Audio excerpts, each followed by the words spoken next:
Eh, no puedo dejar de emocionarme al ver a Paolo. Un abrazo, hermano.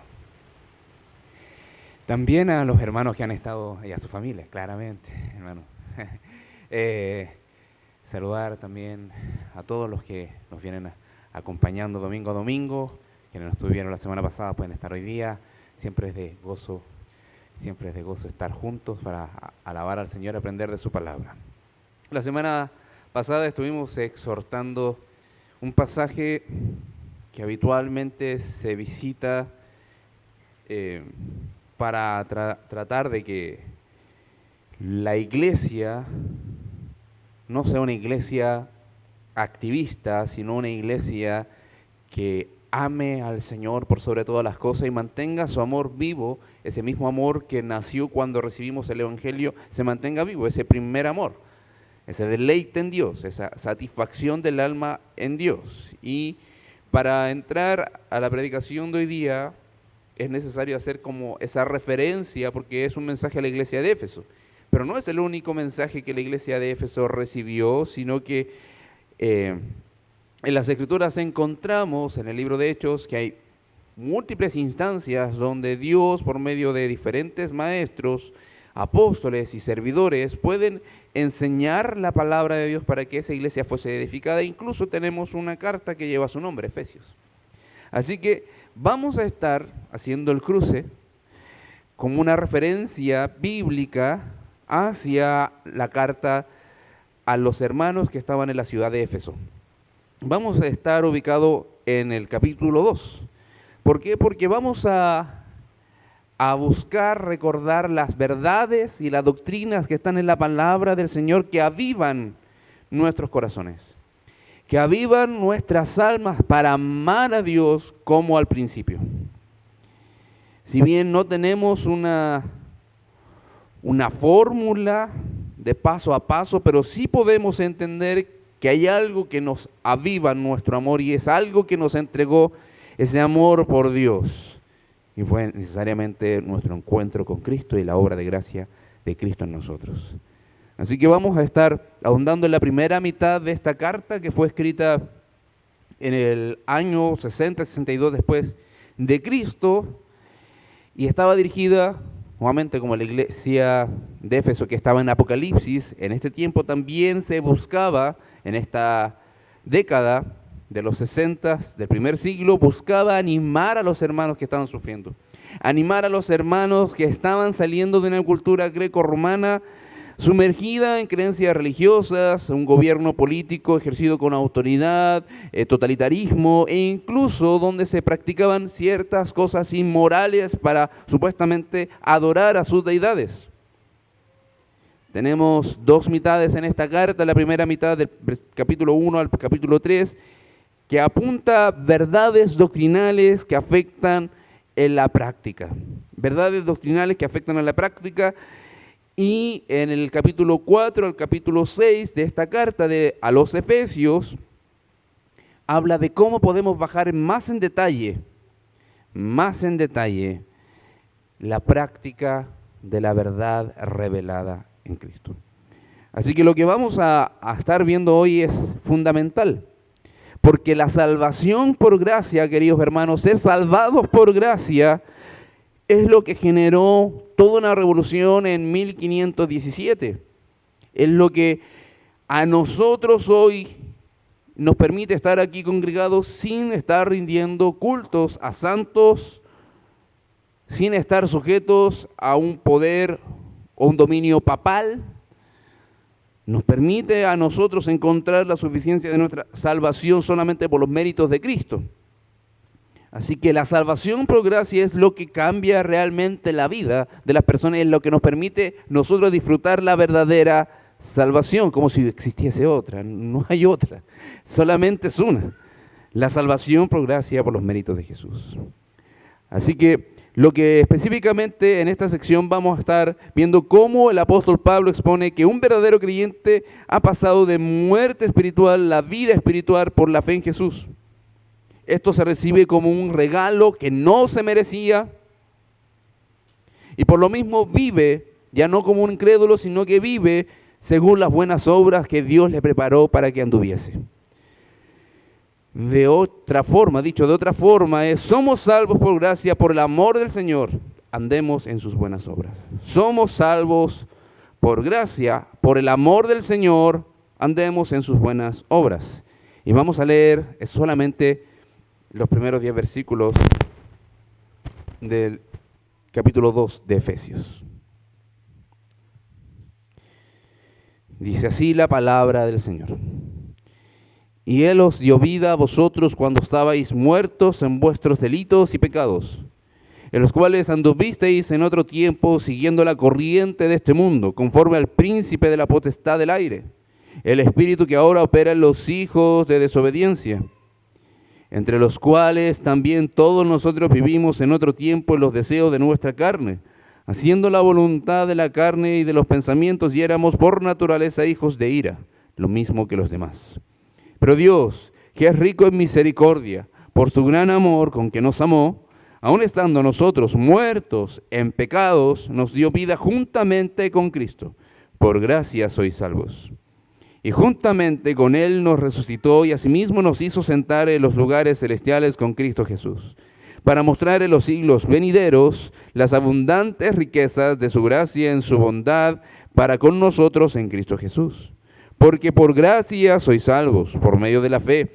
Y esto no de vosotros, pues es don de Dios, no por obras para que nadie se gloríe. Porque somos hechura suya, creados en Cristo Jesús, para buenas obras, las cuales Dios preparó de antemano para que anduviésemos en ellas. Titulé este sermón: Salvos por gracia. Salvos por gracia. Y antes de pasar a la explicación del texto, acompáñenme una vez más a orar. Padre, en glorioso nombre de Jesús, venimos a ti. Estamos congregados porque necesitamos escuchar de tu voz. Estamos congregados porque necesitamos que la obra de tu Espíritu siga su curso en nosotros. Transforma nuestra mente y nuestra alma. Ayúdanos a entender esta verdad. Ayúdanos a profundizar en la abundante riqueza de tu gracia, para que nuestros corazones se enciendan cada día más en amor por ti. Oramos, Señor, en esta hora, porque todo lo queremos hacer para tu gloria. Todo es para la honra y gloria del único Rey que vive por todos los siglos, que eres tú, Señor. Oramos en tu santo nombre, Jesús. Amén. Lo primero de una buena noticia es que interrumpe una mala condición. Lo bueno que viene de un buen anuncio es que interrumpe circunstancias totalmente trágicas. Y lo primero que vemos es todo lo que los creyentes de Éfeso eran. Antes eran hijos de ira. Del versículo 1 al 3 dice: antes eran hijos de ira. ¿Por qué empiezo hablando de esto y no me sujeto a lo primero que está ahí? Y Él os dio vida a vosotros, porque en el texto original, en el idioma original de las Escrituras, de este pasaje no aparece. Aparece más adelante, en versículo 5. Es por eso que vamos a avanzar así, para respetar esa estructura. Porque si ustedes se dan cuenta, lo que está haciendo el escritor es enumerar las características y las cualidades en las que se encontraban los que eran hoy creyentes antes de ser creyentes. Entonces Pablo establece cuál era la condición en la que se encontraba todo mortal. Si bien apunta específicamente a la iglesia de Éfeso, les recuerda que a todos los creyentes les pasó exactamente lo mismo. Lo que provocó que el Señor mostrara su obra de gracia. Esta condición no es necesariamente porque ellos la fabricaron, sino heredamos esta naturaleza pecaminosa, esta separación de Dios, esta muerte espiritual. Y eso es lo que dice: estaban muertos en sus delitos y pecados. En toda transgresión de ley ustedes estaban, toda transgresión de ley contra Dios y toda perversidad pecaminosa es la condición en la que ustedes se encontraban. Este texto indica el dominio y la naturaleza en la que existen o existimos o existían los pecadores que no creen en Jesús. Estar muertos en sus pecados por su condición, según su naturaleza. Esto se hereda desde el principio de los tiempos, como ya mencioné, desde Adán y así sucesivamente. No es que lleguen a morir por causa de pecar, sino todo lo contrario, pecamos porque es propio de nosotros hacerlo según nuestra naturaleza, porque estábamos muertos en nuestros delitos y pecados. Nuevamente, es por causa de la desobediencia en Adán que todos los seres humanos, su naturaleza fue corrompida y todos nacieron ya no conforme a la imagen de Dios, santa, pura, de manera perfecta, sino que una imagen de Dios distorsionada, corrompida, pervertida, y eso la Escritura lo dice, conforme a la imagen de Adán. Ahora bien, es necesario explicar qué implica esta muerte. Juan Calvino comentó que de este pasaje lo siguiente: no dice que estaban enfermos o débiles, sino muertos, lo que significa que no había en ellos absolutamente nada de vida espiritual.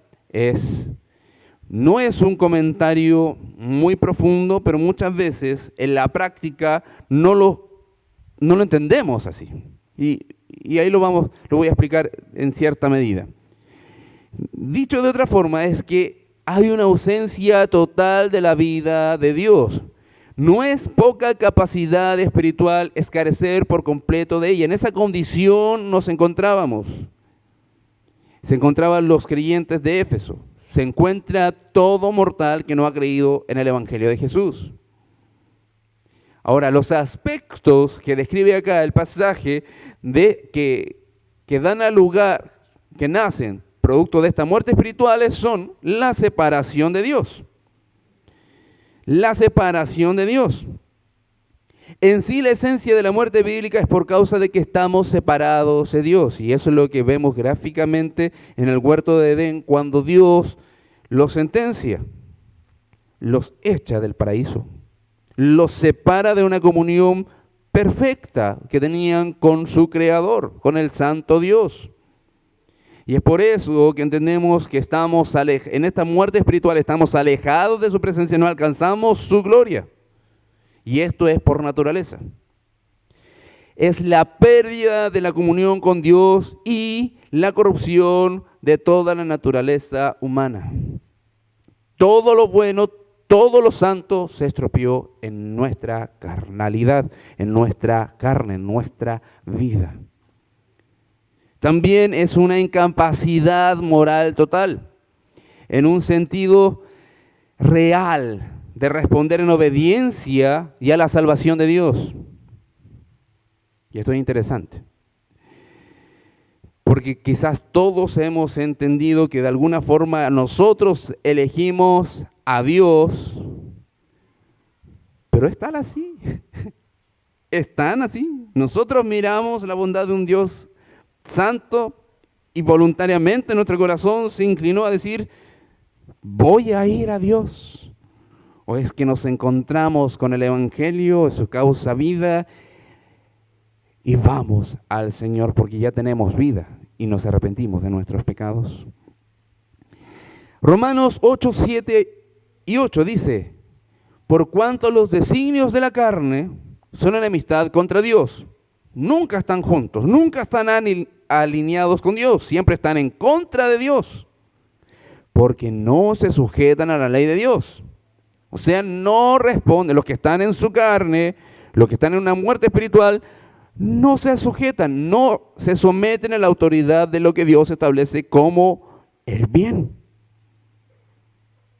como lo agradable a Él. Porque, versículo también 7 de Romanos 8, porque tampoco pueden. Porque más que quisieran, eso sería también algo ilógico, que quisieran hacerlo, no pueden. Y los que viven según la carne no pueden agradar a Dios. O sea, los que estaban muertos en delitos y pecados están en esta condición. No están sujetos, no pueden sujetarse y no pueden agradar a Dios. Esto se entiende, queridos hermanos, como depravación total.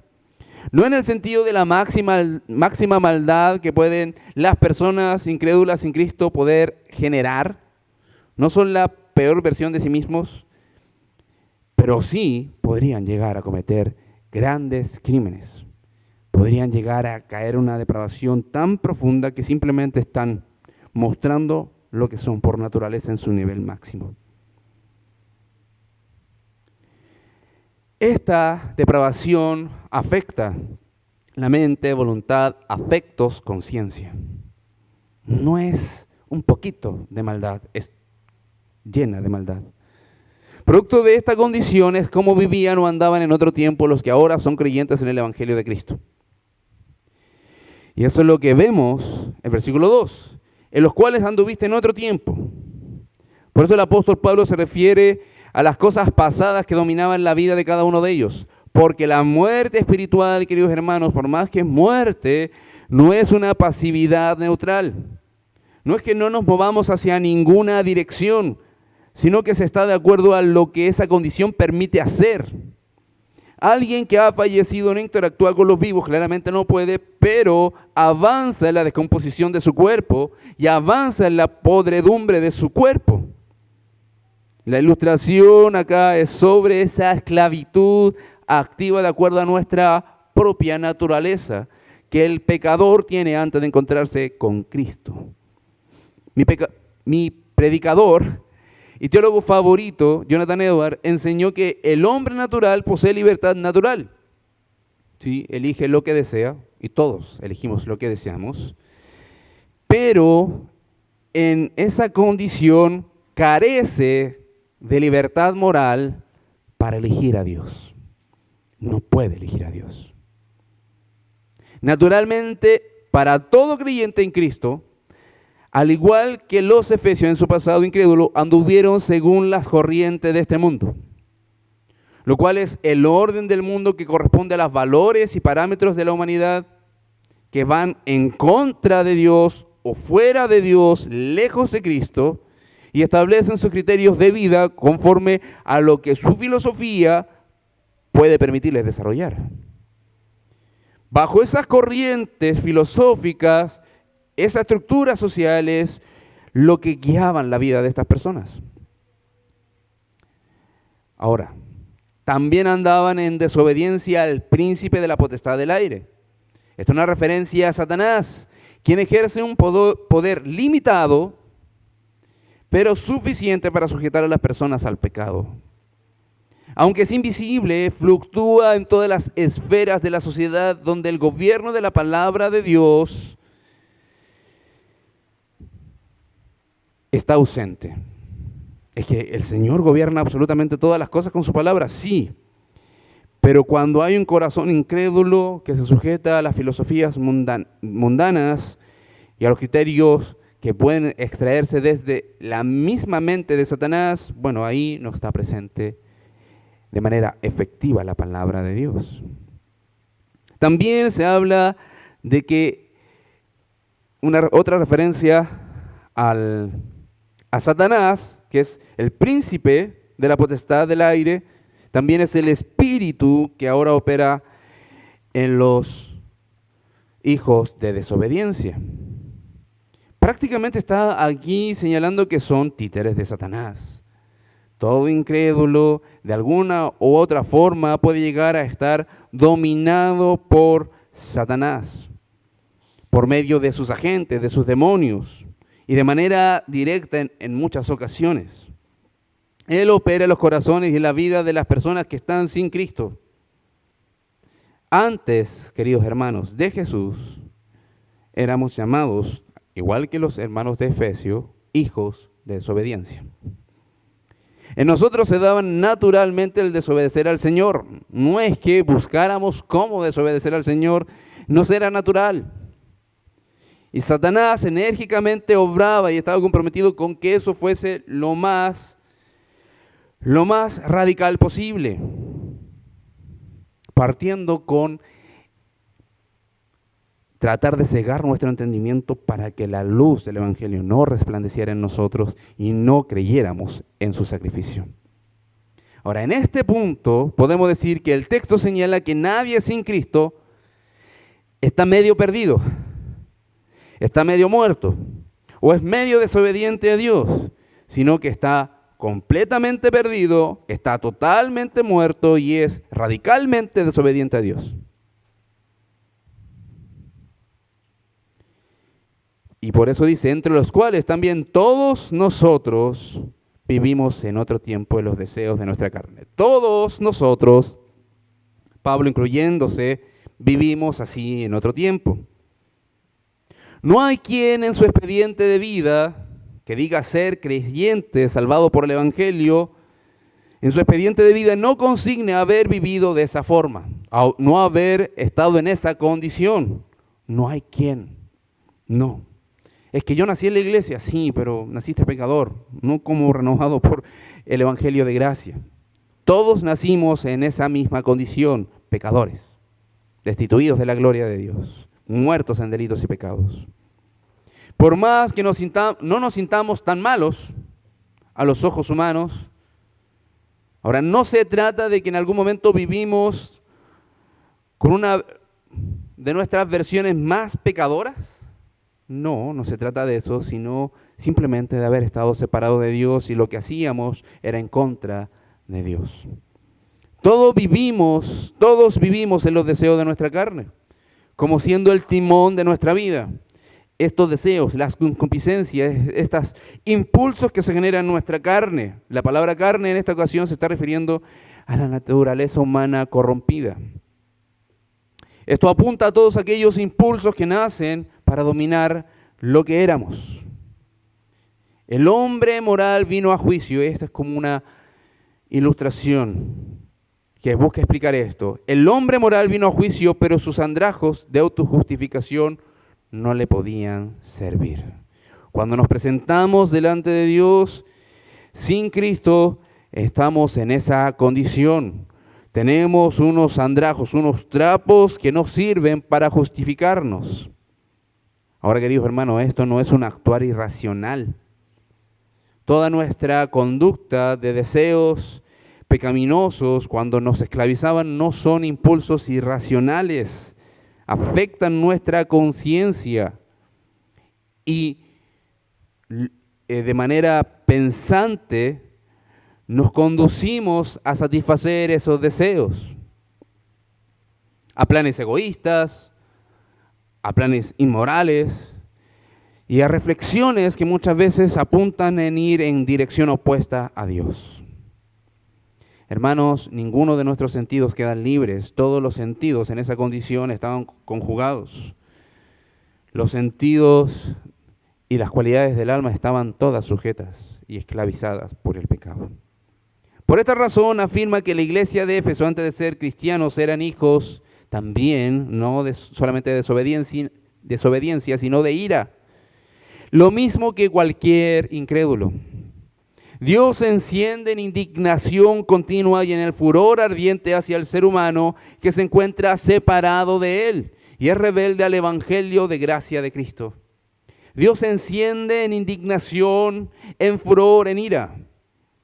Es por eso que al estar fuera de la gracia de Cristo, que se imparte por el evangelio, el Señor Jesús señaló lo siguiente: el que no obedece al Hijo no verá la vida, sino que la ira de Dios permanece sobre él.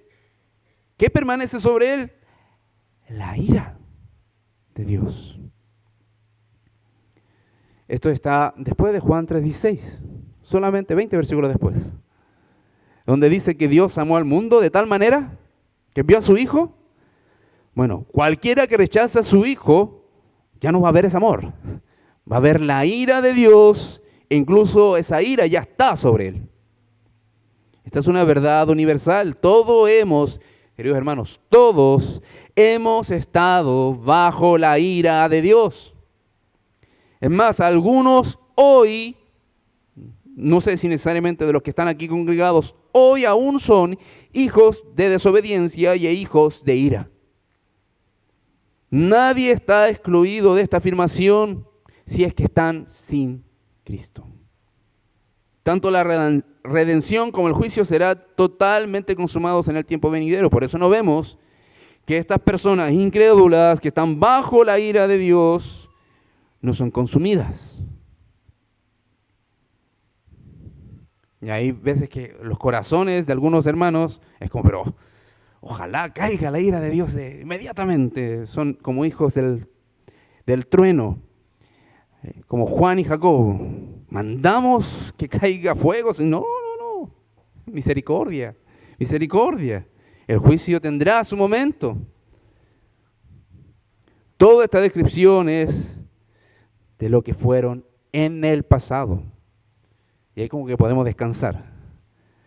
En la explicación pareciese como que intencionalmente nos está apuntando y la palabra del Señor nos está acusando, pero el sentido como está escrito es, esto eran ustedes. Como un mendigo que es recogido por el quien posee el más alto honor en una nación y lo vuelve parte de su familia, tal mendigo ya no va a vivir como lo hacía, ya no va a andar en la indigencia y andrajoso, sino que se va a comportar de acuerdo a la realidad de que él lo hizo parte de su familia. Va a vivir con ese estándar alto. Y ese es el énfasis, queridos hermanos. Esa es la intensidad de este pasaje. Se dirige a los creyentes de Éfeso y a todas las iglesias de toda la historia, diciendo, eso eran ustedes. Ustedes eran hijos de desobediencia, hijos de ira, estaban muertos, no tenían vida para dirigirse a Dios, estaban ausentes de la gloria de Dios, ausentes de su presencia, lejos de las promesas de Dios, estaban sujetos a toda esclavitud de maldad, estaban sujetos a toda corrupción de su carne, estaban completamente perdidos, ciegos, estaban muertos. Eso eran ustedes. Pero hoy, por la gracia de Dios, somos hijos de Dios. Somos una nueva creación. Tenemos una nueva mente, nuevo corazón, nuevos afectos, nueva voluntad, nueva razón. Tenemos una nueva vida por la obra de Cristo y el poder del Espíritu Santo. Somos de la familia de Dios, no somos esclavos de Satanás. Somos esclavos de Cristo y siervos de Cristo y no de Satanás. Vivos para Dios y muertos al pecado. Todo, querido hermano, por la excelsa cruz de Cristo, por sus padecimientos en el Calvario, donde tomó el lugar de quienes eran hijos de desobediencia y de ira. Jesús, con su sangre y cuerpo entregados como sacrificio, nos faculta para hoy decir, nosotros éramos de Satanás, ahora le pertenecemos a Dios. Ahora la pregunta es, ¿andamos y vivimos de acuerdo a ello? ¿Cómo vives, razonas? ¿Cómo vives, razonas y sientes? ¿Está de acuerdo tu corazón con la voluntad de Dios que está en su palabra o buscas satisfacer la voluntad de tus deseos? El llamado siempre es, arrepiéntete si has encontrado algo que está mal. Si satisfaces más tu propio corazón que los deseos de la voluntad de Dios, arrepiéntete. Ahora, si no hay nada que en tu conciencia salte para decir, creo que estoy haciendo algo mal. Una de dos, te estás autoengañando con una autojustificación o necesitas encontrarte con Jesús y reconocerlo como Señor y Salvador. Y efectivamente, eso es lo maravilloso del cristianismo, que es Dios quien nos busca y nos permite encontrar la salvación en su gracia, en su misericordia. Y eso es lo que nos dice del versículo 4 al 7. Dios nos amó por gracia. Después de sentenciar que éramos hijos de ira, dice, pero Dios, que es rico en misericordia por su gran amor con que nos amó. Y paremos ahí. En medio de nuestra miseria y corrompida condición vemos misericordia, amor y gracia del Señor. Antes de consumar el juicio y satisfacer su corazón de su justo juicio, Dios entrega misericordia, amor y gracia. Nace del corazón de Dios, de la riqueza de la bondad que posee el corazón de Dios, que nos entrega su amor. No es que hayamos hecho algo que apelara a la bondad de Dios para que dijesen, miren a esta persona, es tan bueno que lo voy a recompensar con mi salvación. Le voy a entregar, porque es tan bueno, un poquito de mi amor. O le voy a entregar todo mi amor porque no hay rectitud como la de Él. No.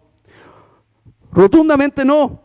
En la salvación vemos la gloria de Dios, porque el texto dice, pero Dios, que nos vio nuestra condición miserable, es quien despliega su amor sin reservas por medio del Señor Jesucristo, mediante su vida, muerte y resurrección, hacia aquellos que no lo merecen, hacia aquellos que estaban muertos espiritualmente y separados de Él por el puro deseo de su voluntad. Ese amor, ese sentir profundo que busca hacer el bien al que está en miseria. Por eso el versículo 5 trae a la mente de nuevo la condición en la que se encontraban los creyentes, en el momento en el que el amor de Dios nos encontró, aún estando nosotros muertos en pecado, nos dio vida juntamente con Cristo. Y aquí está. Y aquí está. La acción, este versículo describe la acción del Señor. Cómo se vio su amor, cómo se vio su operación de rescate, nos dio vida. Como Él, siendo fuente y autor de toda vida, Él es el único que podía realizar esta operación. En sentido lógico, queridos hermanos, y siguiendo la misma argumentación del apóstol Pablo con la descripción que presentó, que estábamos muertos, ¿qué posibilidad hay que un muerto se dé vida a sí mismo? Que se saque de esa condición. ¿Hay alguna posibilidad de que aquel que está ausente de vida pueda de alguna forma devolverse la vida?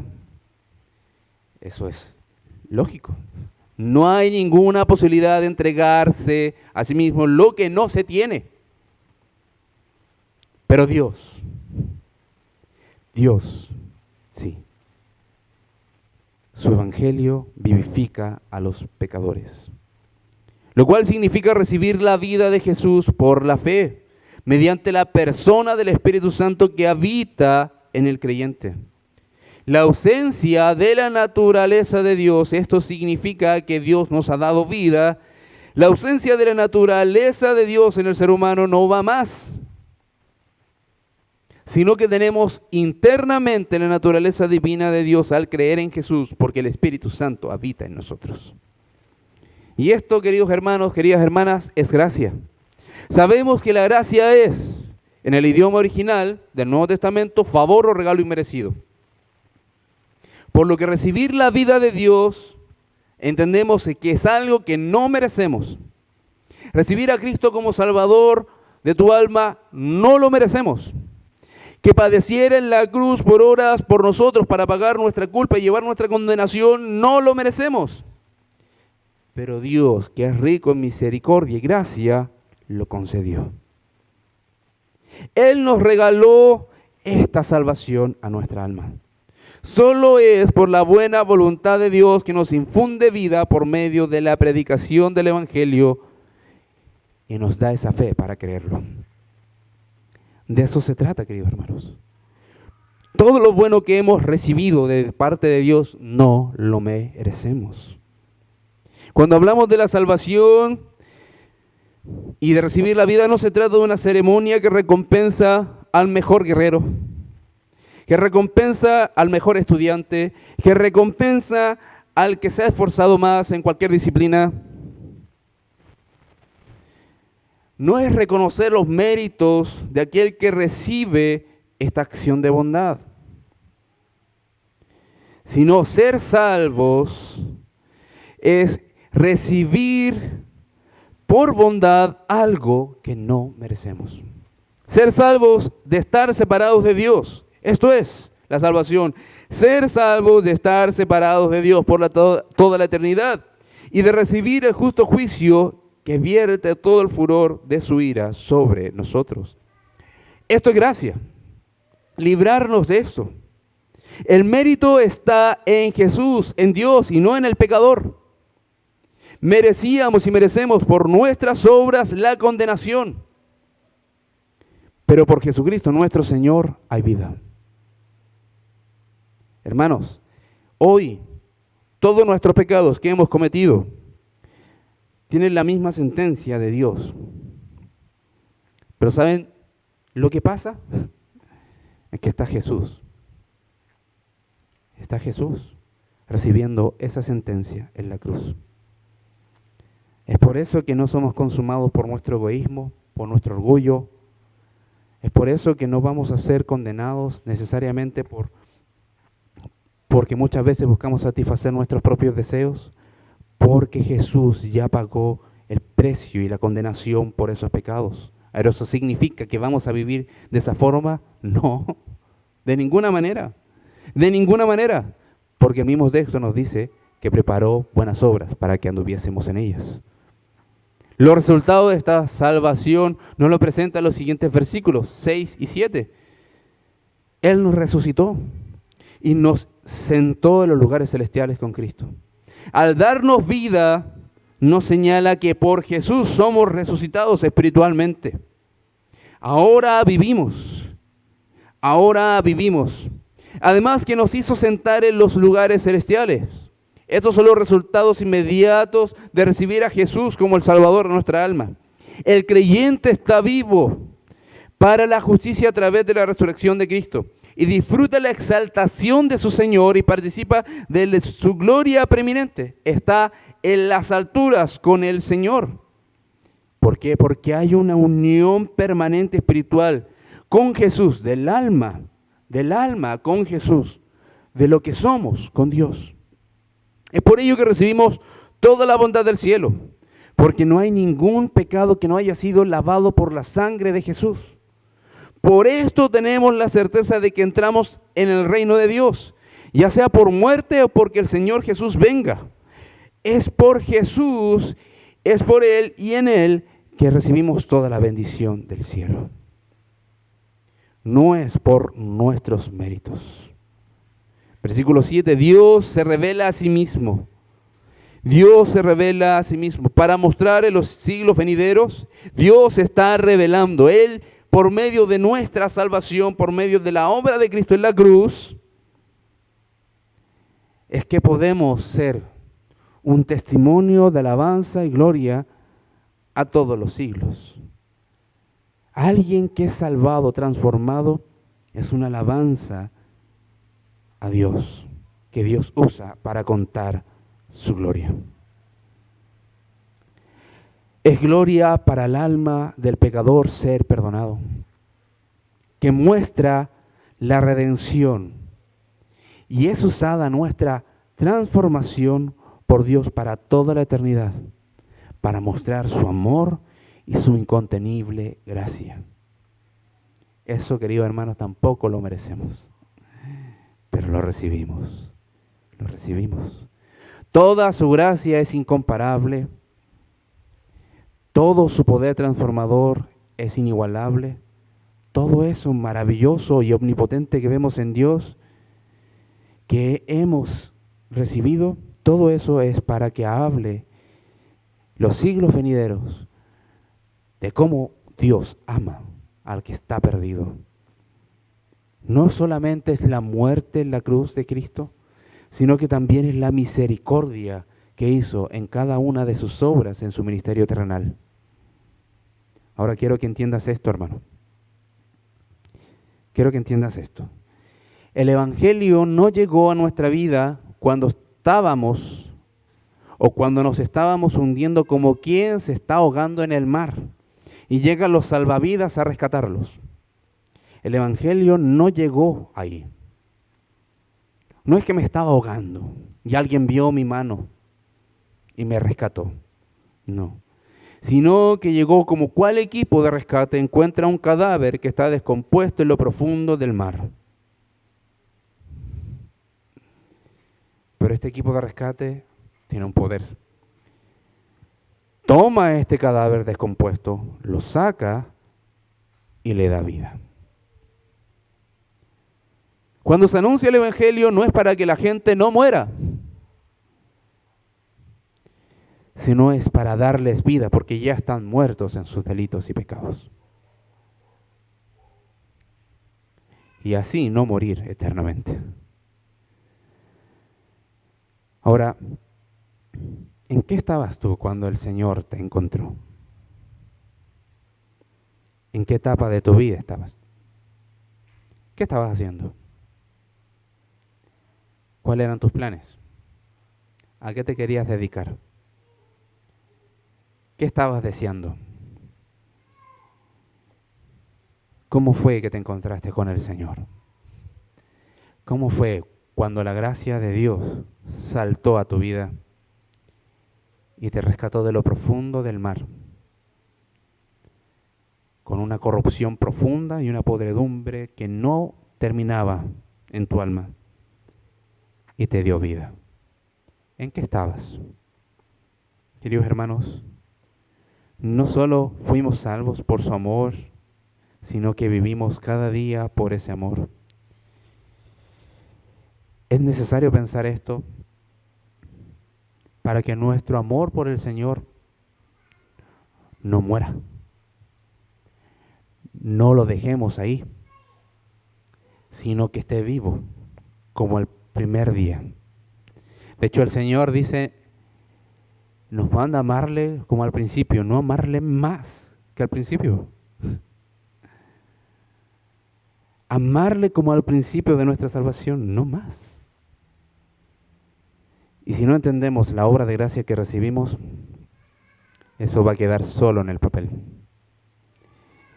¿Hay algo en tu vida, en tu corazón, que no te está permitiendo disfrutar de su amor?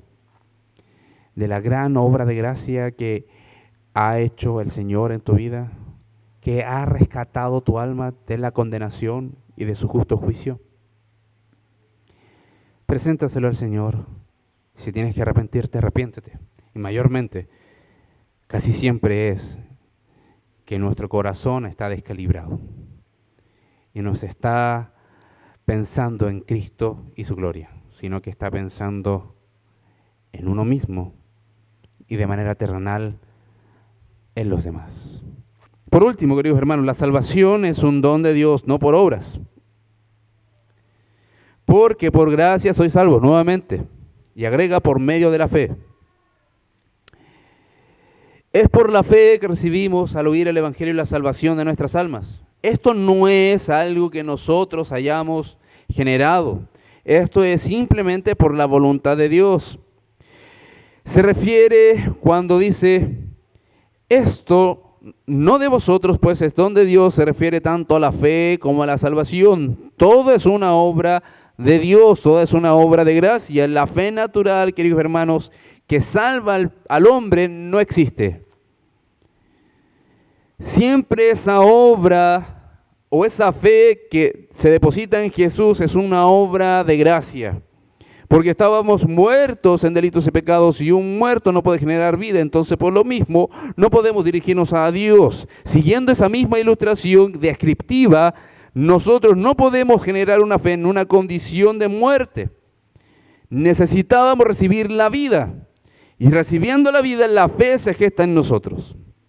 Y podemos decir que toda esa obra la hace Dios. Toda esa obra la hace Dios, porque no son nuestras obras las que reciben la recompensa, sino que son las obras de Cristo, su vida, su sacrificio, su muerte y su resurrección. Es Jesús, por las obras de Jesús que somos salvos, no por mis obras. Si fuese por mis obras, queridos hermanos, estamos condenados. Si tú quisieras salvarte a ti mismo por tus obras, ajeno de la fe en Cristo, los méritos de Cristo, lo único que vas a conseguir es condenarte más y asegurar con un candadito cerradito tu condenación.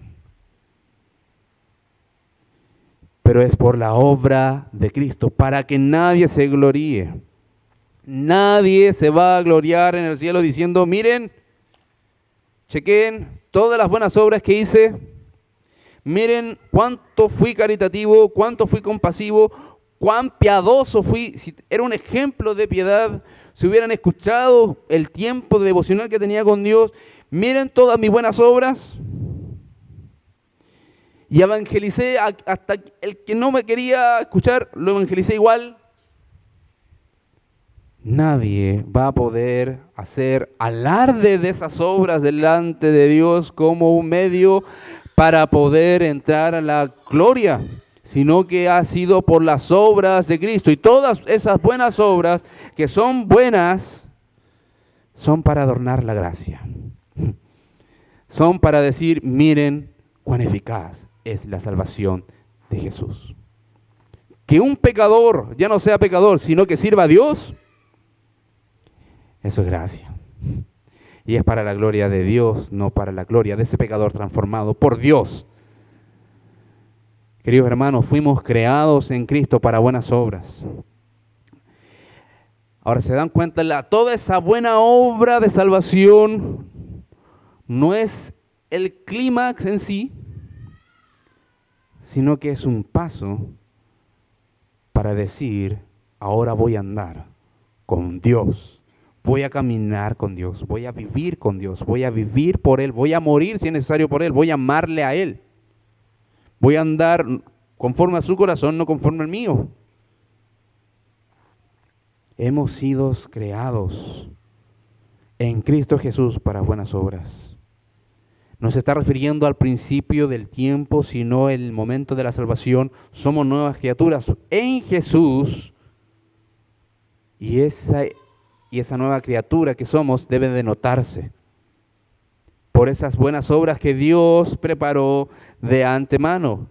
Este concepto está en un tiempo, no voy a dedicarme a hablar con terminología en cuanto a cómo está conjugado en el griego, pero está indicando un tiempo en el pasado que es similar a la predestinación.